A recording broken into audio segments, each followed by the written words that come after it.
merchant solutions team in Mastercard, working in merchant-focused products and programs.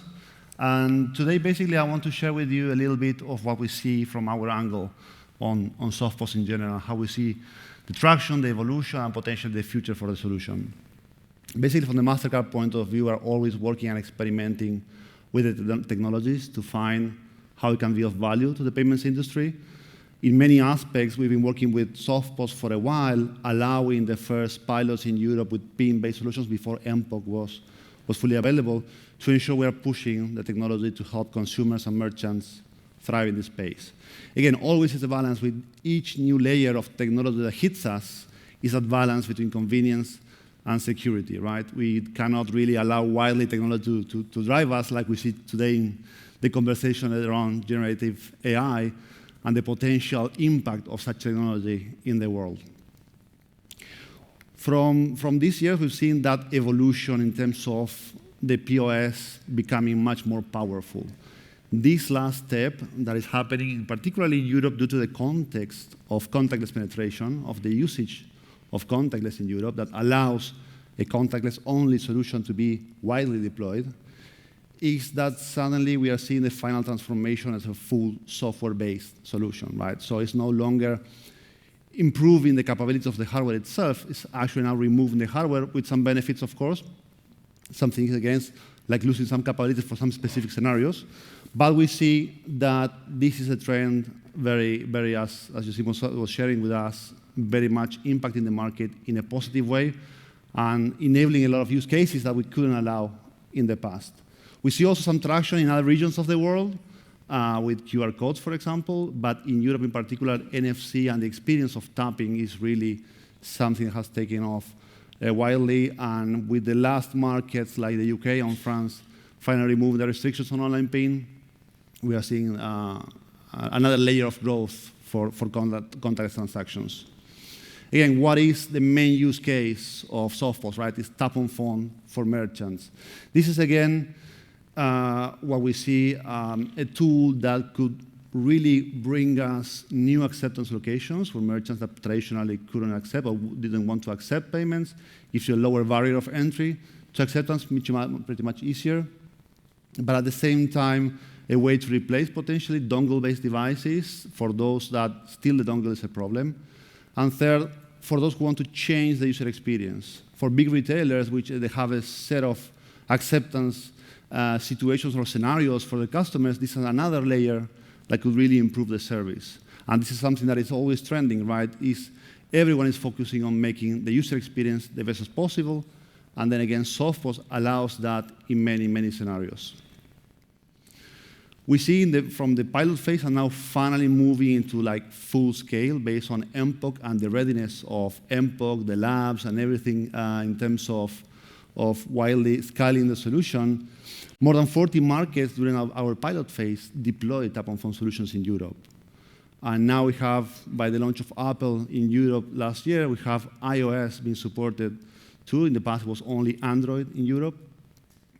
The new PCI standards, again, always evolving, but allow us now to move from this, let's say, more restricted pilot phase in which every deployment was a little bit limited in the amount of devices they could deploy. Now they can deploy at scale. And of course, focusing a lot on paying attention to an evolution that we need to pay close attention in terms of security, even though it's a very well-proven technology that is as secure as traditional POS, but we need to understand in the wider dynamic of the ecosystem how things play out. Something that we see beyond just SoftPOS being used in the merchant space is experimentation on deploying this for the consumer phone. So actually allowing consumers to tap their own phones for different scenarios. We have either payment scenarios or non-payment scenarios. For non-payment scenarios, pretty straightforward. Tap, you read the card, and a merchant could quickly capture your card for a card on file setup. Or if you go with a wallet, it could tap to provision that card to the wallet very easily. On the other space is actually allowing a tap to pay through a card not present flow. So it's actually most of these merchants, they still prefer, of course, the card on file and the traditional way of enabling the payment, the best experiences through that channel, but there's always corner cases, and there's ways also to help those customers who don't want to store a card and now they have another way to quickly tap. They know the method, they know the system, they tap, and they can pay. Of course, semi-attended and also unattended, which is not supported in MPOC, but it's something that is popping up in the markets, and we see questions and analysis around these type of scenarios that, again, shows the power of SoftPOS that can be really embedded into a lot of scenarios and allow situations that in the past we couldn't allow.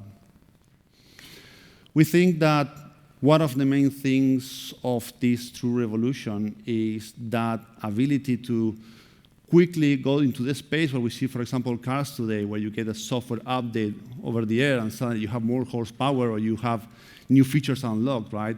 So the acceptance network as a whole is entering into this space. It's fully deployed by a software that can be updated, can be upgraded in a much faster way, and we can expand and we can improve and we can add more value without that hard level of getting to changing the hardware for the whole ecosystem.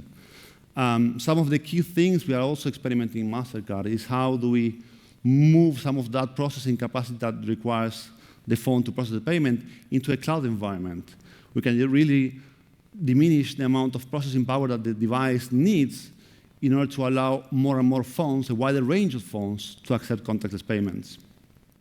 Then again, this is also mixing more and more the online and the offline worlds. Suddenly, in a single phone, you can also operate your business with an app, for example, provided by some specific ISV serving that merchant space. They can embed contactless payment to accept payments on the spot with the customer. You can embed also via those solutions a way to send a link to then accept remote payments.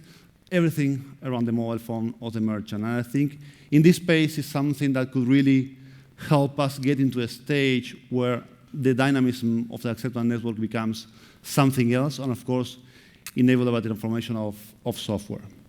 That is a little bit what we're seeing from our angle. Happy to connect outside of this specific forum to discuss more on this. And thank you very much for your attention.